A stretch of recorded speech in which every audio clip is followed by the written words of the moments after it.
Welcome to the Legal CFO.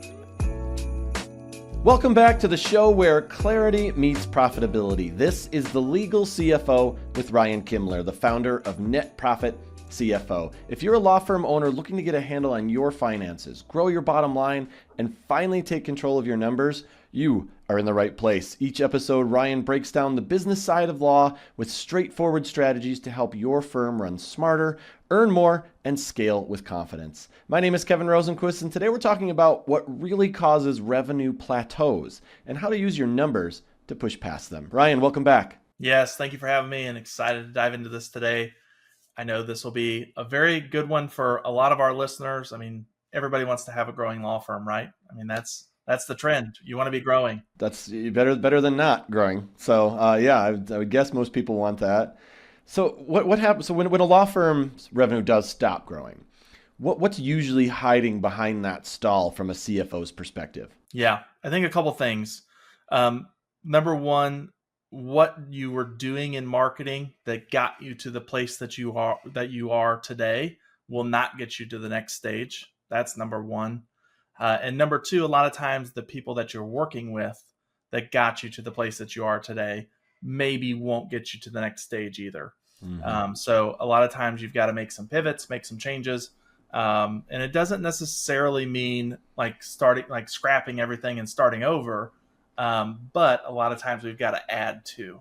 Is there something that you see that the numbers show first generally? Like what pops up immediately as a general rule, if anything? Yeah, I think the biggest thing is your time as a founder, right? Mm-hmm. And we've talked about this a little bit in the past, but if your hours as the founder in business development falls off, I mean, unless you really have someone on staff that does just a ton of rainmaking and is just out there and developing new work, when your time really goes more to doing legal work or more to managing and your business development hours fall off, you're going to run into that revenue plateau because you're not out there generating more work. And a lot of times the owner ends up being the driving force behind that. I think I can imagine anyway, especially for newer firms, that it can be very difficult to tell the difference between maybe a temporary slowdown and something that's a real growth ceiling that needs a strategic fix.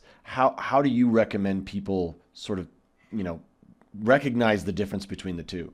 So I think that one of the best things that you can do right now is just sit down and look at what is our true max capacity. Like as the team that I have today and with me as the owner doing some legal work, where is the place that we can really get to? Let's just say, you've got a small team of 3 or 4, and let's just say that maybe that's 60 case files at a time. Okay. We'll sit down and figure out, well, what do we bill monthly on average? If it's, let's just say $2,000 a month on those 60 case files, well, now your max is $120K, right? In a month. Now you might have a couple of outliers here or there, right? Or maybe you've got some projects you've got to get done and you have some staff that works a little bit overtime, but those are going to be outliers. It's not going to be consistent. Mm-hmm. So sit down and really figure out what's the max capacity you could have with the team that you have today. That's one of the first things I would recommend sitting down and doing. What are some of the financial indicators that you look at to pinpoint where that ceiling lives? Yeah. So I think, again, looking at what we've done in the past a little bit and looking at, and also just asking the owner, like, how many cases would you feel uncomfortable with having, right? Because there's going to be that point where, wow, I really feel like if I had that many, my service would fall off. I would barely be meeting deadlines. Clients would probably not get fast responses, right? Looking at all those kind of things. If you have the data, looking at client satisfaction, right? Now that's a data point that a lot of law firms, I think, don't track. But we all have probably logged in or looked at websites, log into QuickBooks, something like that, and they ask you, how likely are you to recommend this to a friend, right? Well, what they're doing there is they're trying to collect customer satisfaction data. And again, if you can, let's say you had the same whole team for a year and you can look at how many case files you had open over the course of that year. And then let's look at, well, what were our customer satisfaction rates? Obviously, there's going to be some outliers in there, right? Where, people maybe expected something different. You weren't on the same page. But if you had an inflection point, like let's say in quarter 2, and your case volume really, really, really went high, and then your customer satisfaction fell off a little bit, that's probably something to dive into and look at. And again, I think that's a data point that a lot of firms maybe don't have, but I would highly recommend starting to track that and have a good handle on it. Yeah, I think a lot of service-based businesses probably don't put enough time into that, because that really is one of the better metrics you can use. I mean, like you said, you're going to get those outliers. You're going to get some angry people giving you 1 stars, but, as a general rule, it's a good way to track how you're doing, how Yes. people perceive you.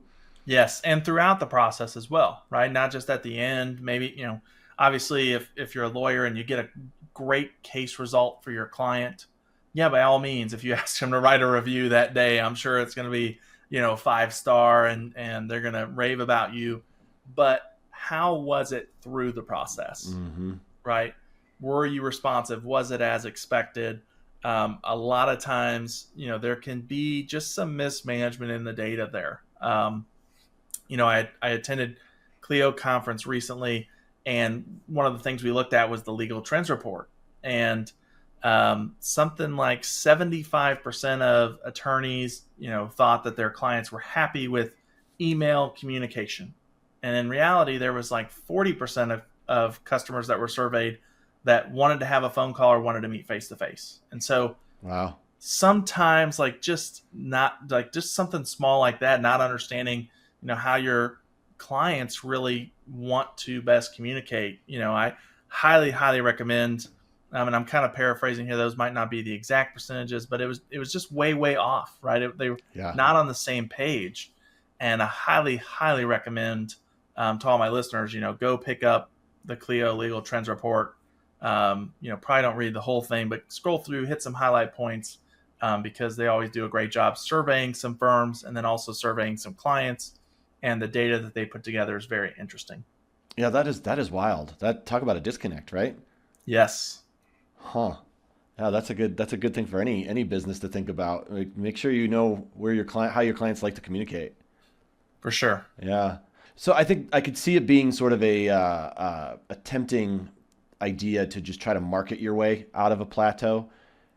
It could work, I suppose, but it probably isn't the best move, right? Yes. And sometimes, again, what you've been doing, like I heard a business the other day, our marketing is really, really great. I'm just going to throw out round numbers that are not these numbers. They're really, really great as long as your monthly spend is around $1,000.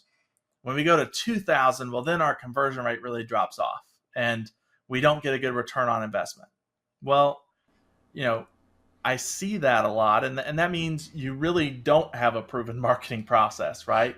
Because it's not scalable. Again, that's kind of the point where you can get tapped out, that, you're spending $1,000. And even if you threw 5,000 at it, right, it's not going to scale at the same rate that what you've been doing with the first 1,000. And so, Kevin, I completely agree with you. Just throwing money at the wall and seeing what works or what doesn't with marketing really is not the way to scale out of a plateau. Yeah, there's a name for it. It's called spaghetti marketing, and it's like marketing 101. It's the first thing they tell you not to do. Yes. Yes. But it's funny how many people in all areas of business, that's something that people still think is a good idea, which is wild to me. Yes. And instead, I would recommend, get with some real professionals that have proven results, right? And again, this is kind of back to planning too, but what are we planning to spend in marketing this year, right? Really put that plan together before you go and talk with these folks, so that you have an idea on a number, right? I don't want you to get talked into, well, I'm planning to spend 40 grand this year. And they're like, well, we can do this, and we can get you where you want to be, but you got to spend 150 grand, right? And just, which would really, really stretch somebody, right? Really have that plan put together and then bring those professionals into your life and figure out what they can do to help you, and go from there. What are some of the signs, the warning signs that you see in the books that might indicate a firm scaled too quickly or is trying to scale too quickly without resolving some of its existing inefficiencies? Very low profit percentage a lot of times. So when I say profit percentage, I'm talking, take your net profit dollars. Like, let's say over the course of last year, $2,000 were your net profits, and let's just say you had $100,000 in revenue. That would be a 2% profit margin, right? But low profit margins are really going to show inefficiencies. And then as I look at trends over usually multiple years, I like to look at, did your profit growth match or stay stable with your revenue growth? And most of the time it does not, right? Now, if it doesn't, I think that's reasonable, especially as, we've got to get attorneys onboarded and things like that. And there's going to be some inefficiencies in getting new people started. But the question becomes, to what extent did it fall behind, right? And, are we on a trend that we're moving back to that efficiency point we were at before we grew, right? Or do I believe we can get back to that point, right? Because if we can't, then that's not, if every time you grow to the next stage, you lose percentage points, you lose 3% or 4%, right? And you're not getting it back, something's wrong with the model, right? And you can't keep growing with it or you're going to grow broke, right? And Grow broke. I like that. Yeah. I mean, it happens, right? I mean, companies really can grow themselves out of business. And so those are the kind of things that I look at. That's what I see in the books first, is really looking at what's your profitability trend, and really on a percentage. Dollars don't tell the story, because you can go up in dollars, but again, if you're not keeping pace with how much you've went up in revenue, your percentage could be lower. What do you recommend for ways for a firm to see whether their next growth move might be adding people, raising rates, or maybe just tightening their systems? This really, really depends on your set of circumstances, and also really depends on what you want as an owner too. And so, as you mentioned, right, there are several options there, right? We can grow the team, we can grow the number of cases, we can pivot and try to get more efficient with what we're spending, right? I usually, I don't love cutting expenses and things like that, because eventually you get down to a point where there's only so much you can cut, right? Before, you can't cut to zero.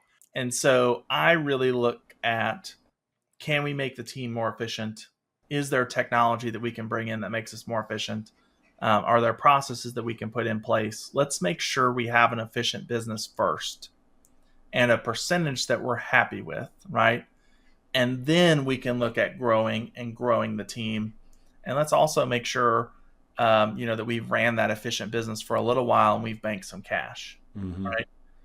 Because again, that's really how you can fall in the trap of growing broke, is just not having enough cash to get to that next stage and get things back to being as efficient as they were. So when you sit down with a client or even a prospective client, can you walk us through how you help them or guide them on resetting their targets once they hit that growth wall? Yes, for sure. So it really starts for me with the personal goals of the owner. Number one, are you making the money that you want to make? And number two, is your time in the place that you want it to be, right? Because as you sit down and think about it, we all get into business to make the money we want to make and control our time. So if you're not doing those two things, why are we in business? Yeah. Right? So let's evaluate that first, because what I don't want is, well, I'm making the money that I want to make, but my everyday is miserable because I'm wearing this hat, right? Or I'm not making the money that I want to make, but I have, all the time in the world, right? I mean, either falling short on either one of those is not a good thing. Right. I want you to get after and have both. And a lot of times what it ends up being is really to meet your personal needs and your personal goals, the business needs to grow, usually, right? So usually there's a gap in well, I'm making this, I want to make this, right? I'm making X, I want to make Y. And so we start there and really dive in and figure out what is that number change, right? What is that difference? And there's, whatever it is, that's what we're going after, right? If it's 50K, if it's 100K, I don't care what it is, right? That's what we're going after first and figuring out, okay, well, let's build that into the business and then figure out, well, based on our efficiency, what do we have to grow to get you there in a way that's not risking the business, right? In a way that's efficient, in a way that is, setting you up for future success as time goes on. Again, I don't want to put you in a position where you're growing broke, because then you're going to lose both, right? You're going to lose the time that you have and the money that you have. And a failed business usually means the owner goes back to work. Plus you've got a bunch of liabilities and debt that you got to pay back. So we can't go that far extreme, right? Yeah. Not the ideal outcome, certainly. Yeah, For sure. So that's usually where I start a reset. A reset. Yeah, that makes sense. So for an owner who's looking at maybe flat numbers this quarter, is there a simple step you might recommend that they can take right now that can start turning that ceiling into perhaps a new floor? Yeah. So first thing is always, why are we flat, right? That's always the first thing. And that means looking through all your marketing metrics, right? Number of leads, what's our conversion rate on those leads? If you're the one doing intake, what do you feel the quality of those leads were, right? If you're in a business model where you have repeating clients, has our retention stayed the same? Those are all really, really important things to look at, along with how many open cases do we currently have? Has that been declining? And how do we get that number back up, right? And maybe, you could also be in a seasonal period too, right? I would say look back to historically last couple of years. Do you have months as we get towards the holidays, maybe, right, where things are naturally slower? And then obviously if you do, then, usually sometimes on a short-term notice, we can't fix that, right? Too short a notice. But what you can do when you recognize is you can build the plan for next year to be different. Right.